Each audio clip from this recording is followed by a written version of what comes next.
Hi friends, welcome to நிலை 360 Taylor. இந்த வீடியோவில் நம்ம என்ன பார்க்க போகிறோம் அப்படின்னா, நிறைய பேருக்கு வந்து டெய்லி உள்ள ப்ளவுஸை என்னால் டெய்லி முடிக்க முடியலக்கா, பெண்டிங் அதிகமாகிட்டே இருக்குது, நான் என்ன பண்ணுறது அப்படின்னு கேட்குறவங்க கண்டிப்பாக இந்த வீடியோவை மிஸ் பண்ணாமல் முழுசாக பாருங்கள். இதில் சொல்கிற சின்ன சின்ன விஷயங்களை ஃபாலோ பண்ணீங்க அப்படின்னாலே உங்களாலையுமே வந்து கரெக்டாக தச்சு கொடுக்க முடியும். என் டெய்லி நைட் ரொட்டீன் வந்து நான் என்ன வேலை பார்க்குறேன் அப்படிங்கிறதுமே இந்த வீடியோ இருக்க போது. நீங்கள் இந்த சேனலை இப்போ தான் ஃபஸ்ட் டைம் பார்க்குறீங்க அப்படின்னா சப்ஸ்கிரைப் பண்ணிட்டு பாருங்கள். இந்த சேனலில் வர எல்லா வீடியோ உங்களுக்கு ரொம்ப யூஸ்ஃபுல்லாக இருக்கும். வாங்க வீடியோக்குள்ளே போகலாம். நீங்கள் இன்னும் மிஷினில் உட்காந்து தைக்க ஆரம்பிக்கல அப்படின்னா தச்சுக்கிட்டே வீடியோ பாருங்கள். அப்போ உங்களுக்குமே ப்ளவுஸ் தைச்ச மாதிரி இருக்கும். நான் வந்து 8 மணிக்கு தான் வந்து இந்த ப்ளவுஸை வந்து கட் பண்ணதுக்கு எடுத்திருக்கேன். என்னோட வேலையெல்லாம் முடிச்சுட்டு அதுக்கப்புறம் தான் நான் வந்து ப்ளவுஸ் கட் பண்ண எடுத்திருக்கேன். இந்த வேலையெல்லாம் நான் நைட்டே பண்ணி வைக்கிறதுனால மட்டும்தான் என்னால் டெய்லி உள்ள ப்ளவுஸை முடிக்க முடியுது. இந்த விஷயத்த கண்டிப்பாக ஃபாலோ பண்ணுங்கள். பிகினராக இருக்கவங்களும் கண்டிப்பாக உங்களால் வந்து டெய்லி உள்ள ப்ளவுஸை டெய்லி முடிக்க முடியும். இந்த ப்ளவுஸ் வந்து நான் எப்போவுமே வந்து 4 ஃபோல்ட் பண்ணி தான் கட் பண்ணுவேன். அந்த மாதிரி ப்ளவுஸ் தான் இதுவும். ஃபஸ்ட்டு வந்து நான் கை தான் கட் பண்ணுறேன். எப்போவுமே வந்து ஃபஸ்ட்டு கையை கட் பண்ணி எடுத்துட்டீங்க அப்படின்னா மீதி இருக்க துணியை வச்சு நம்ம ஃப்ரண்ட்டு, பேக்கு, பட்டி, கிராஸ் பீஸ் எல்லாமே வந்து கட் பண்ணி எடுத்துக்கலாம். ஃபஸ்ட்டு வந்து நான் எப்போவுமே கை தான் வெட்டுவேன். இந்த மெத்தடில் தான் நான் எப்போவுமே வெட்டிகிட்டு இருக்கேன். நிறைய பேர் வந்து எனக்கு கட் பண்ணதுக்கு ரொம்ப லேட் ஆகுது அப்படின்னு சொல்கிறீங்க. இந்த மெத்தடில் கட் பண்ணுங்கள், கொஞ்சம் சீக்கிரமாகவே கட் பண்ண முடியும். இது வந்து லைனிங் ப்ளவுஸ் தான். நான் லைனிங் தான் ஃபஸ்ட்டு கட் பண்ணுறேன். மெயின் ஃபேப்ரிக்கில் இது மேலே அப்படியே போட்டு நான் வந்து ரஃபாக கட் பண்ணி எடுத்துக்கிடுவேன். அப்படி தான் நான் எப்போவுமே ப்ளவுஸ் கட் பண்ணுறது. இன்னொரு விஷயம் வந்து உங்கள்கிட்ட சொல்லணும்னு நினச்சிருந்தேன். என்ன அப்படின்னா, ரீசெண்டாக வந்து ஒரு ஞாயிற்றுக்கிழமை ஒரு ப்ளவுஸ் வந்து எனக்கு ஆர்டர் வந்துருந்துச்சு. அவங்க வந்து சென்னையில் இருக்காங்க. சென்னையில் வந்து ஒர்க் பண்ணுறதுனால அங்கே இருக்காங்க. அவங்க அம்மா வீடு வந்து இங்கே இருக்குது. அவங்க அம்மா வந்து என்னோட ரெகுலர் கஸ்டமர். அவங்க எனக்கு ஒரு 5 சாரீ வந்து கொண்டு வந்தாங்க. கொண்டு வந்துட்டு லைனிங் ப்ளவுஸு தச்சு கொடுக்க சொன்னாங்க. நானுமே வந்து என்ன சொன்னாங்க அப்படின்னா, அக்கா நான் சென்னைக்கு போக வேண்டியது இருக்குது, நான் வியாழக்கிழமை வண்டி ஏறுறேன், அதனால் நீங்கள் புதன்கிழமை தச்சு கொடுத்துட்டீங்கன்னா நான் போட்டு பார்த்துட்டு ஏதோ ஆல்ட்ரேஷன் இருக்குது அப்படின்னா அதை முடிச்சுட்டு உங்களுக்கு கொடுக்குறேன் அப்படிங்கிற மாதிரி சொல்லியிருந்தாங்க. அப்போது அவங்க வந்து சொன்னது என்ன அப்படின்னா, சென்னையிலலாம் வந்து ரேட் அதிகமாக இருக்குக்கா, அதனால நான் இங்கேருந்து எங்கள் அம்மா வீட்லேயே தச்சு வாங்கிட்டு போயிடுவேன் அப்படிங்கிற மாதிரி சொல்லியிருந்தாங்க. சரி ஓகே அப்படின்ட்டு நானும் வாங்கிட்டேன். வாங்கி எனக்கு கொஞ்சம் ரஷ்ஷாக தான் இருந்துச்சு, பரவாயில்ல கொடுத்துட்டாங்க அப்படிங்கிறதுக்காக நானுமே வாங்கி தச்சும் எடுத்துட்டேன். அதில் எந்த பிரச்சனையும் இல்லை. என்னன்னா, நம்ம வந்து ஒரு கஸ்டமர்கிட்ட ஒரு ப்ளவுஸ் வந்து தைக்கிறோம் அப்படின்னா, நான் எப்பவும் போல் ரெகுலராக ஒரு ப்ளவுஸ்க்கு 200 அப்படிங்கிறதையும் சொல்லிட்டு நான் அந்த ப்ளவுஸையும் வாங்கி தைக்கவும் செஞ்சாச்சு. தைச்சதுக்கப்புறம் அவங்க வந்து என்ன பண்ணாங்க அப்படின்னா, வாங்கிட்டு போகும்போது ரூபாய் எவ்வளவு அப்படின்னு கேட்டாங்க. அவங்க வந்து சாரி ஃபால்ஸ் எல்லாமே சேர்த்து வந்து மொத்தம் எவ்வளோ வந்துச்சு அப்படின்னா 1350 கிட்ட வந்துருந்துச்சு, எல்லா ப்ளவுஸும் சேர்த்து. நான் உடனே 1350 அப்படிங்கிற மாதிரி சொல்லியிருந்தேன். உடனே அவங்க சொன்னது, நீங்கள் வீட்டில் இருந்துனாக்கா ஸ்டிச் பண்ணுறீங்க, இவ்வளோ அமௌண்ட் வாங்குறீங்க அப்படிங்கிற மாதிரி சொல்லியிருந்தாங்க. உடனே நான் ஒரே வார்த்தை தான் சொன்னேன், அக்கா நான் எல்லாருக்குமே ஒரே மாதிரி தான் தைச்சு கொடுக்கேன், உங்ககிட்ட ப்ளவுஸ் வாங்கும் போதே என்னோட அமௌண்ட் எவ்வளவு அப்படிங்கிறத நான் சொல்லிட்டேன் அப்படின்னு சொல்லிட்டு அவங்க அதுக்கப்புறம் ஒன்றும் சொல்லலை. ஒரு 50 குறைக்க முடியுமா அப்படின்னு கேட்டாங்க. இல்லைக்கா நான் கரெக்டாக தான் போட்டிருக்கேன், இல்லை குறைக்கிறதுக்குலாம் ஒன்றும் இல்லை அப்படிங்கிற மாதிரி சொல்லி நான் வாங்கிட்டேன். இந்த விஷயம் சொல்கிறதுக்கு ரீசன் என்ன அப்படின்னா, அவங்க அந்த சாரீ ஃபுல்லாக வாங்கினதுக்கு வந்து அமௌண்ட் பார்த்தீங்கன்னா பில்லு கூட கிளிக்கல. நேராக கடையிலேருந்து எங்கள் வீட்டுக்கு தான் வந்திருக்கு அந்த ப்ளவுஸ் சாரீ ஃபுல்லாக. அந்த சாரியை வாங்கும்போது கிட்டத்தட்ட 6800 கொடுத்து வாங்கியிருக்காங்க. அதுக்கு ப்ளவுஸ் தைக்கிறதுக்கு ஒரு 1350 கொடுத்ததுக்கு அவங்க பேசினது பார்த்தீங்கன்னா 1350 அப்படிங்கிற மாதிரி கேட்டாங்க. எனக்கு ரொம்ப ஆச்சரியமா இருந்துச்சு. சாரீ வாங்கும்போது 6000 அப்படின்னு யோசிக்காதவங்க, ஒரு ப்ளவுஸ் தைக்கிற இடத்துல வந்து நம்ம கொடுக்குற வேலைக்கு தான் நம்ம தைக்கிறதுக்கு தான் காசு கேட்குறோம், அதுக்கு நம்ம அப்படி பேசிட்டு போனாங்க. இந்த மாதிரி கஸ்டமர் உங்களுக்குமே வந்து நடந்திருக்கா அப்படிங்கிறதையுமே கண்டிப்பாக சொல்லுங்கள். இதை பார்க்கும்போது எனக்கு ரொம்ப ஆச்சரியமா இருந்துச்சு. இதனைக்கும் அவங்க வந்து கஷ்டப்படுறவங்க அப்படின்னா கூட, நான் வந்து சில பேர்ட்ட வந்து ரொம்ப கஷ்டப்படுறாங்க அப்படின்னா அவங்களுக்கு நான் கம்மியாக வாங்கியிருக்கேன், நான் இல்லைன்னு சொல்லலை. ஒரு 5 ப்ளவுஸ் கொடுப்பாங்க, ஒரு 50 கம்மி பண்ணுவாங்க, நான் வாங்கியிருக்கேன். ஆனால் இருக்கிறவங்க பாருங்களேன், நம்ம வந்து ரூபா கொடுக்குறோம், அந்த பொண்ணு தச்சு கொடுத்துருக்கா, நம்ம அதுக்கான காசு தானே கொடுக்குறோங்கிறத யோசிக்காமல் டக்குன்னு சொன்னோன்னே எனக்கு ஒரு மாதிரி ஆயிட்டு, இப்படி இருக்க தான் செய்கிறாங்க அப்படிங்கிற மாதிரி தோணுச்சு. அதுக்கு தான் சொல்கிறேன், இந்த மாதிரி நிறைய கஸ்டமர் வந்து வருவாங்க. எல்லா நாளுமே எல்லா கஸ்டமரும் ஒரே மாதிரி இருப்பாங்களா அப்படின்னு கேட்டால் கண்டிப்பாக கிடையாது. அதனால் எந்த கஸ்டமர் வந்தாலும் அவங்களுக்கு தக்கன நீங்கள் பேசி பழகணும், அதுக்காக சொல்கிறேன். எனக்கு நல்ல கஸ்டமருமே நிறைய பேர் இருக்காங்க. ஏன்னா சாரியை கொடுத்துட்டு அமௌண்ட் எவ்வளோக்கா அப்படிங்கிறதையும் மொத்தமாக கொடுத்துட்டு போகிறவங்களாம் இருக்காங்க. அப்படி இருக்கும்போது இப்படியும் ஒரு சிலர் இருக்காங்க அப்படிங்கிற மாதிரி நானும் யோசிச்சுக்கிட்டேன். அதனால எப்போவுமே வந்து கஸ்டமர் வந்து இப்படி சொல்கிறாங்க அப்படிங்கிறதுக்காக நீங்கள் கம்மி பண்ணாதீங்க. எப்போவுமே எவ்வளோ வாங்குறீங்களோ அந்த அமௌண்ட்டை கரெக்டாக வாங்குங்க.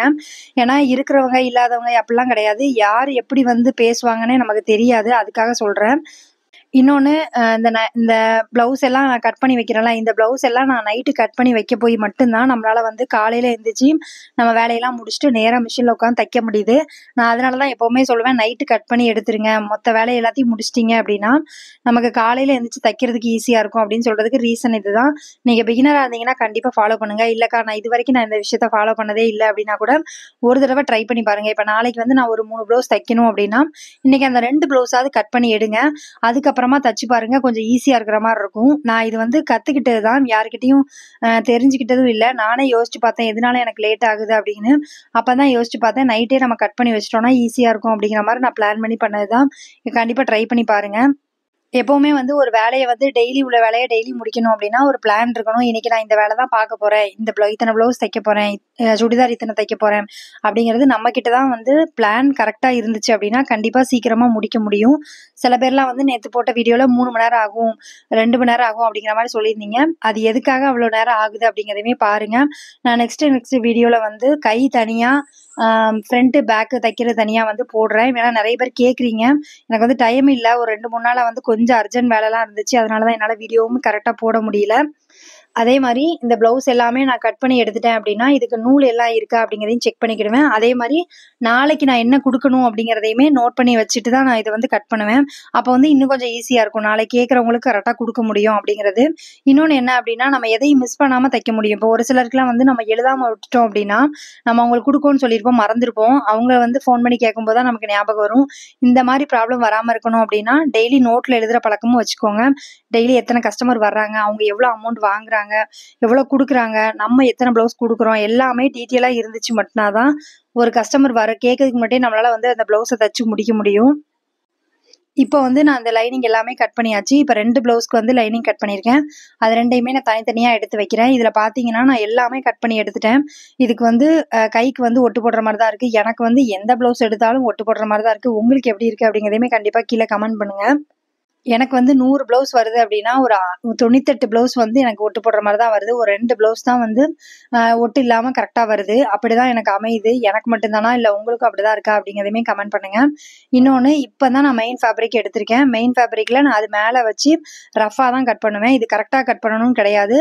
எப்போவுமே லைனிங்கை வந்து கரெக்டாக கட் பண்ணுங்க. மெயின் பீஸில் வந்து கொஞ்சம் விட்டே கட் பண்ணுங்க. எதுக்கு அப்படின்னா தைக்கும் போது நம்ம அட்ஜஸ்ட் பண்ணிட்டு மீதியை வந்து கட் பண்ணி எடுத்துக்கலாம், ஒன்றும் தப்பு கிடையாது.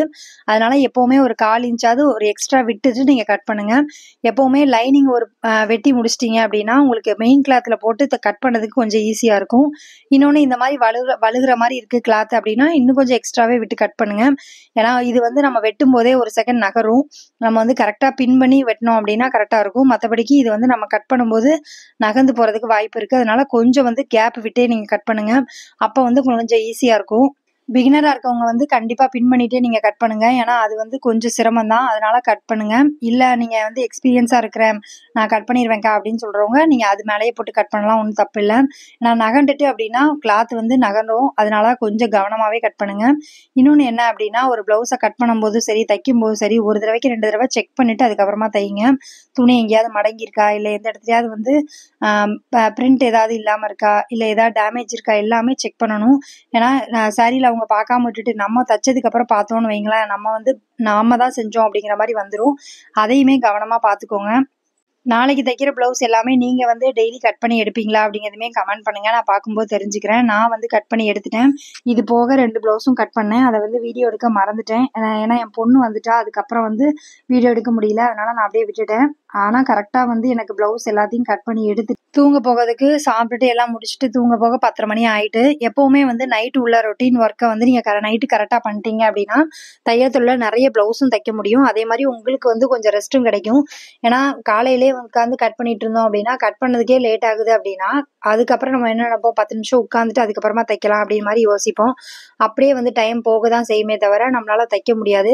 அதனால நைட்டே கட் பண்ணி வைங்க. கண்டிப்பா உங்களால வந்து நீங்க இப்போ 2 பிளவுஸ் தைக்கிறீங்க ஒரு நாளைக்கு அப்படின்னா 3 பிளவுஸ் உங்களுக்கு தாராளமா தைக்க முடியும். நீங்க ட்ரை பண்ணி பார்த்துட்டு சொல்லுங்க.